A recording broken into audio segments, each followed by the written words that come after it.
मातृतीर्थाला आज मा जिजाऊंना अभिवादन करून मी माझ्या समवेत आमच्या उपनेत्या सन्माननीय संजनाताई घाडी, उपनेत्या सन्माननीय राजोलताई पटेल, आमच्या दुसऱ्या उपनेत्या शोभानीताई पाटील, आमच्या अजून एक उपनेत्या अस्मिताताई गायकवाड, अशा सगळ्या जिजाऊ सावित्रीच्या लेखी आमच्या सोबत असणार आहेत। आणि आजची ही सुरुवात करत असताना इथले संपर्क प्रमुख नरेंद्र खेडेकरजी आणि त्यांच्या सगळ्या पदाधिकाऱ्यांच्या अत्यंत चांगल्या टीमने इथे आमच्या स्वागताची तयारी केलेली आहे।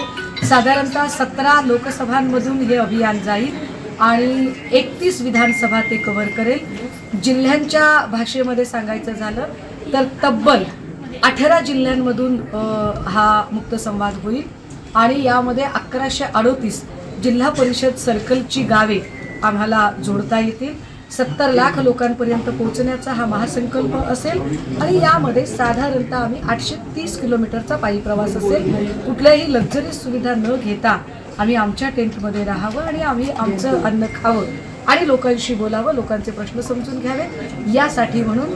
आणि महत्त्वाचं, ज्या स्वायत्त यंत्रणांचा गैरवापर करत ईडी सीबीआय इलेक्शन कमिशनला हाताशी धरून ज्या पद्धतीने विरोधकांची मुस्कटदाबी करण्याचा प्रयत्न चालू आहे, तर ही दडपशाही आणि सत्ताधाऱ्यांची मुजोरशाही हे लोकांपर्यंत नेऊन पोहोचवणं आहे एक उद्देश। नारायण राणे यांना मराठा समाजावर बोलण्याचा अजिबात नैतिक अधिकार नाही आणि त्यांना शिवछत्रपतींची अस्मिता वगैरे सुद्धा उच्चारण्याचा अधिकार नाही। शिवछत्रपतींची अस्मिता जर नारायण राणेंकडे असती तर भगतसिंग कोश्यारी ज्या वेळेला छत्रपतींच्या अवमानकारक बोलत होते तेव्हा त्याच्या विरोधात त्यांनी स्टँड घेतला असता। त्यांना ओबीसींवरही बोलण्याचा अधिकार नाही, कारण ओबीसींबद्दल गेल्या 9 महिन्यात त्यांनी एकही भूमिका घेतली नाही। आत्ताची नारायण राणेंची जी स्टंटबाजी चालू आहे ती फक्त आणि फक्त राज्यसभेची कारकीर्द संपत आलेली आहे। त्यामुळे भाजपावर एक प्रेशर क्रिएट करणं आणि राज्यसभेचं कंटिन्युएशन मिळवणं यासाठीची चाललेली धडपड आहे, याच्या पलीकडे काही। संदीप राऊतांवर पण ईडीची किशोरी पेडणेकर ह्या ईडीच्या कार्यालयात आहेत, काय सांगाल? त्याने काय होतं, मेडल आहेत आमचे, ज्या अर्थी फक्त याच लोकांवरती ईडी येते त्याचा अर्थ असा आहे की निष्ठावान लोकांना जाणीवपूर्वक त्रास दिला जातो।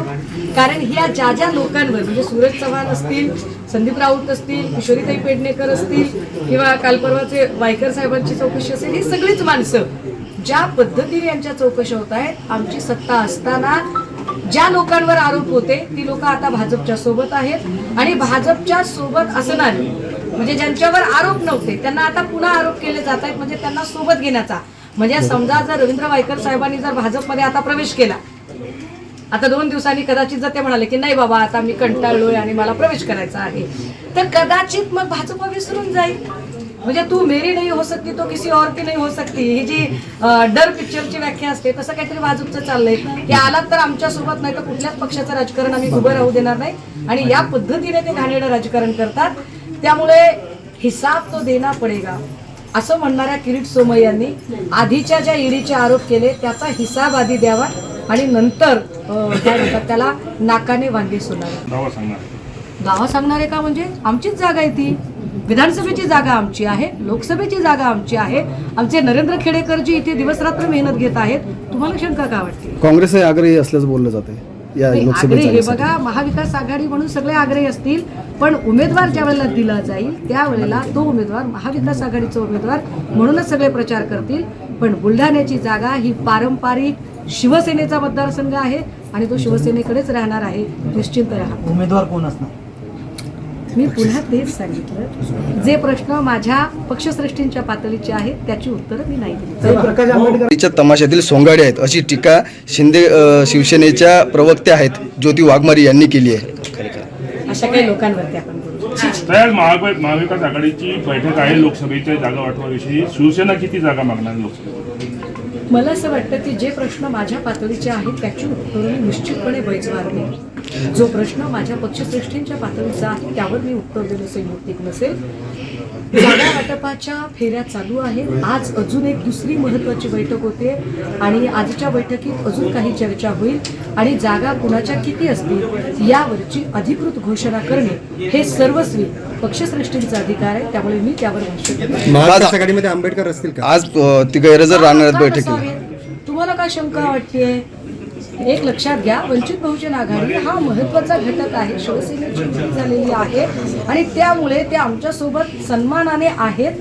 आम्ही त्यांना आपलं मानतो आणि मागच्या बैठकीत राऊत साहेबांनी सांगितलेलं आहे की 30 तारखेच्या बैठकीत आमच्यासोबत. परंतु आज ते अकोला जिल्ह्याच्या दौऱ्यावर आहेत, ते मीटिंगला उपस्थित राहणार नसल्याची माहिती आहे. हा, एखादा माणूस जर काही कारणाने जर दौऱ्यावर असेल तर याचा अर्थ लगेच बेबनाव आहे असं काही कारण म्हणजे अर्थ काढण्याचं कारण नाही. महात्मा गांधी यांची हत्या जी करण्यात आली आहे, आपण कसं पाहता? आणि याच्यावर आम्ही आधीच बोललेलो आहोत की पक्षांतर बंदी कायदा करणे म्हणजे एका अर्थाने म्हणजे त्या कायद्याच्या समितीचा अध्यक्ष नार्वेकरांना करणे म्हणजे गुन्हेगारालाच न्यायाधीश करण्यासारखे आहे.